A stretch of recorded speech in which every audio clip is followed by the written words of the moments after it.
ভারতীয় ক্রিকেট টিমের বিরুদ্ধে আবারও দুর্নীতির অভিযোগ উঠেছে এবং ম্যাচটি শেষ হওয়ার পরে কিছু ছবি এবং ভিডিও ক্লিপ সোশ্যাল মিডিয়াতে ব্যাপক হারে ছড়িয়ে পড়ে এবং সেখানে দেখা যাচ্ছে যে ডেভিড মিলারের যে আউটটি হয়েছিল এবং সেটি ছিল ভুল সিদ্ধান্ত এবং ভুল আউট।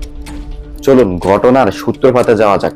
কারণ ডেভিড মিলার আউট হয়ে যাওয়ার পরেই ভারত নিশ্চিত হয়েছিল যে তারা টি-20 বিশ্বকাপের ফাইনাল ম্যাচ জয় হয়ে গিয়েছে এবং ডেভিড মিলার ছিল শেষ মুহূর্তে ভারতের জন্য সবচেয়ে বড় আতঙ্কের। যে ডেভিড মিলার মাঠে শেষ পর্যন্ত থাকলে সাউথ আফ্রিকার জয় হতো।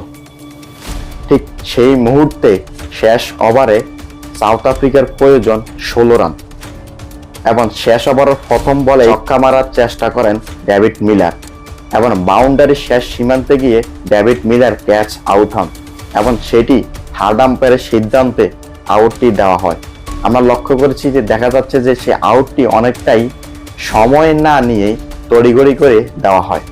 সাধারণত অন্যান্য গুরুত্বপূর্ণ ম্যাচগুলোতে থার্ড আম্পায়ারের সিদ্ধান্ত যখন এসে বাউন্ডারি কেন্দ্রিক হয়ে থাকে তখন বারবার চারদিক থেকে দেখা হয়, কিন্তু আমরা ভিডিওতে দেখতে পাচ্ছি যে সুকুমার পান্ডে যখন বাউন্ডারিতে ক্যাচটি ধরতে যাচ্ছে তখন দেখা যাচ্ছে যে ওনার পা বাউন্ডারির সাথে টাচ হচ্ছে এবং বাউন্ডারি স্পর্শ হচ্ছে, সেটা দেখা যাচ্ছে।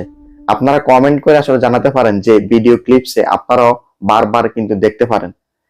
ক্যাচটি ধরার পর আরেকটা দৃশ্য দেখা যাচ্ছে, সেটি হচ্ছে যে সীমানার বাইরেও বাউন্ডারি বাড়িয়ে রাখা হয়েছে এমন একটি দৃশ্য ছবিতে দেখা যাচ্ছে। আপনারা দেখতে পাচ্ছেন যে যে ঘাস রয়েছে, ঘাসের সাদা অংশটির মধ্যে কিন্তু বাউন্ডারির সীমানা থাকে, ঠিক সীমানার একটু দূরেই কিন্তু বাউন্ডারির নতুন সীমানা কিন্তু দেখা যাচ্ছে।